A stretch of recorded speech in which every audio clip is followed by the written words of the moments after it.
Y estamos aquí en el living con Juan Carlos Moure, él es licenciado de la Fundación Fobia Club Mar del Plata, que nos va a hablar sobre la Semana de la Ansiedad. ¿Qué tal? Bienvenido. ¿Qué tal? ¿Cómo te va? Bien. Bien. La idea de la propuesta es que en coincidencia con los 10 años de la Fundación, vamos a, desde el día 22 de septiembre hasta el 28, hacer una serie de actividades para hacer más visible el tema de los trastornos de ansiedad y cómo poder abordarlos, cómo poder detectarlos a tiempo para que esto no se instale como un problema. Vamos a iniciar con una charla abierta a la comunidad el sábado a las 11:30 de la mañana en el shopping. Ahí van a venir el presidente y el vicepresidente de la Fundación, que nos van a acompañar para empezar a interiorizarnos un poco de este tema. Después, en el transcurso de la semana vamos a dar folletería informativa con una escala que se puede autoadministrar para poder detectar si la persona presenta algunos síntomas de ansiedad que revistan la atención de algún profesional para el caso.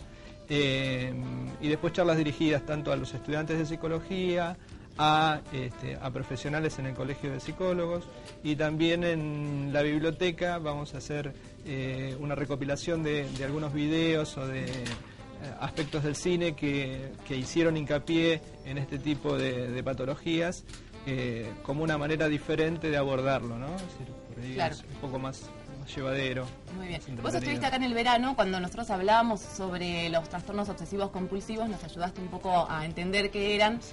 Y me gustaría saber ahora bien cómo funciona el Fobia Club, porque lo integran profesionales, claro, y además pacientes recuperados. Exacto, la idea de la Fundación es crear, por eso un poco lo de Fobia Club, es crear un ámbito donde puedan estar presentes tanto los pacientes que están en proceso de tratamiento, como los familiares, como los profesionales y pacientes recuperados que después integran el grupo de recuperación y los que desean, ¿no? Pasan a ser coordinadores de los grupos junto con los profesionales. De esta manera articulada es mucho mejor la recuperación, o sea, hay mucho menos índice de recaídas, primero cuando se trabaja en forma grupal porque las personas se empiezan a identificar con otras personas que le pasa lo mismo. Y también la persona que se recupere y que sigue manteniéndose activa en este tipo de tareas también tiene muy bajas posibilidades de recaídas. Quien por ahí deja tratamiento y sigue con su ritmo de vida habitual, a veces esto empieza como a aparecer de nuevo en el tiempo. Doctor, ¿puede ser que esté subdiagnosticada la fobia?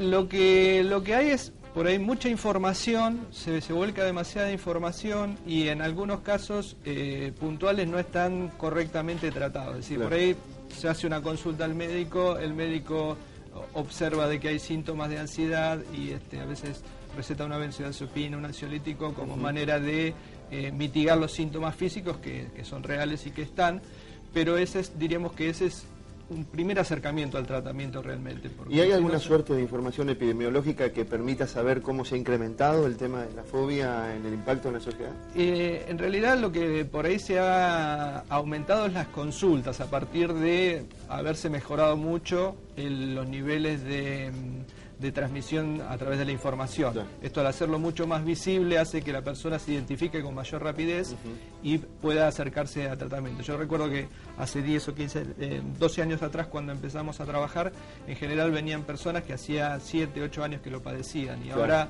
por ahí las consultas es con gente que hace meses que lo está padeciendo. Y después tiene que cumplir una serie de características para poder ser diagnosticado como tal. Si no, por ahí a veces son niveles de estrés elevados, pero no llegan a instalarse como un trastorno propiamente dicho.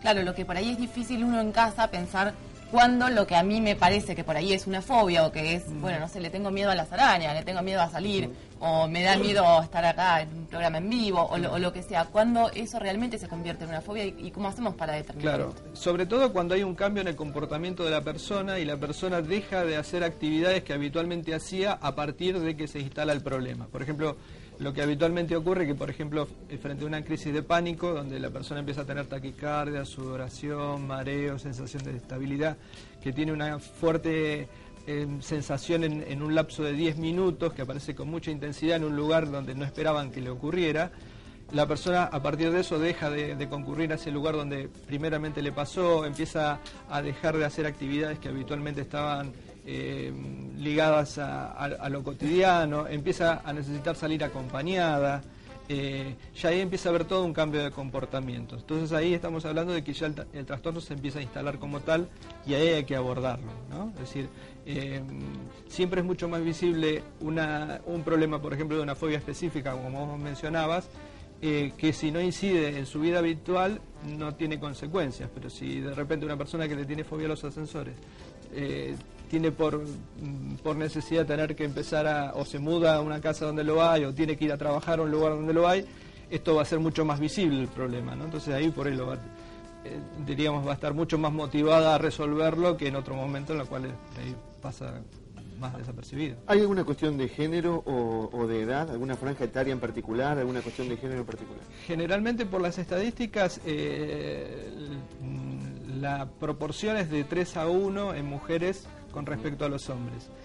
Esto puede tener, generalmente se ha visto que hay más incidencia en mujeres que en hombres, pero también la mujer es habitual de que exprese mejor sus emociones. Ajá. Y que comente lo que le está pasando. El hombre por ahí lo tapa a través del alcohol, que es uno de los problemas. Por ejemplo, en la ansiedad social el hombre trata de, o sea, como que culturalmente no está bien visto tener miedo como tal, o tener vergüenza, son cosas que culturalmente para el hombre están menos permitidas, entonces solapadamente esto está en el abuso de alcohol o de sustancias, ¿no? ¿Cuáles te parece que son hoy en día las fobias más frecuentes? Bueno, por lo cual más se consulta son por las crisis de pánico, y las dos que lo siguen son tanto la ansiedad generalizada, que es la preocupación constante que a veces afecta al ciclo de sueño y vigilia, la persona está irritable, le cuesta concentrarse, y no tiene una justificación médica que acredite por qué le está pasando. Y después uno que es interesante a través de esta difusión es la ansiedad social, ¿no? Porque esto incide mucho sobre todo en los chicos adolescentes, donde a veces dejan el estudio en función de no poder manejar el tema de la vergüenza o de tener que exponerse a dar un examen oral, y cuando después rastreamos en personas de mayor edad, vemos que muchos han dejado los estudios en razón de esta dificultad para enfrentar situaciones de examen o de exponerse a sus pares o de relacionarse, ¿no? Muy bien. Doctor, bueno. Una última pregunta, Ani, de mi parte. Doctor, ¿esta enfermedad está reconocida como tal? Quiero decir, una persona que tiene este problema va al médico, el médico le recomienda un tratamiento, una medicación y demás, ¿la obra social la reconoce? En general tendría que sí, porque esto está nomenclado dentro de lo que son los trastornos de ansiedad, están dentro de la nomenclatura del DSM-4, que es un trastorno, está dentro del manual de psiquiatría. Tendría que reconocerlo como tal. La medicación habitualmente sí es reconocida. Por ahí el tratamiento se aconseja, o lo que a veces la obra social amerita o permite son 10 sesiones. Y esto, si bien en un primer momento sirve como para calmar un poco ese nivel alto de ansiedad, después vemos que no alcanza con esa frecuencia. Por ahí necesitan un tratamiento un poquito más profuso. Muy clarito, doctor. No. Muy bien, entonces recordamos, del 22 al 28 de septiembre, conmemorando los 10 años de Fobia Club de la sede aquí de Mar del Plata, se va a llevar a cabo diferentes jornadas en la Semana de la Ansiedad. Sí, se meten en la página y está todo el cronograma de la página, que es fobiaclub.com. Perfecto. Bueno, licenciado, muchísimas gracias por estar acá, y invitamos a todos a los que quieran concurrir, además que se sumen por ahí en la página para ver bien el calendario de actividades de todos los